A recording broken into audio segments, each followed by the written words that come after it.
Halo semuanya, assalamualaikum warahmatullahi wabarakatuh. Jumpa kembali ya dengan channel YouTube-nya Anis Mebel.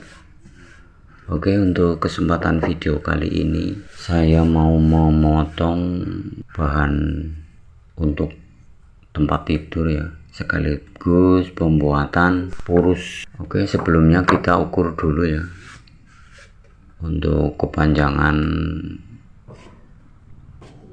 kayu yang akan kita potong. Oke, untuk sahabat-sahabat yang baru saja menemukan channel ini, saya ucapkan selamat bergabung ya. Dan jangan lupa juga dukungannya dengan cara subscribe, like, juga komen. Tentunya jangan lupa untuk tekan tombol loncengnya ya.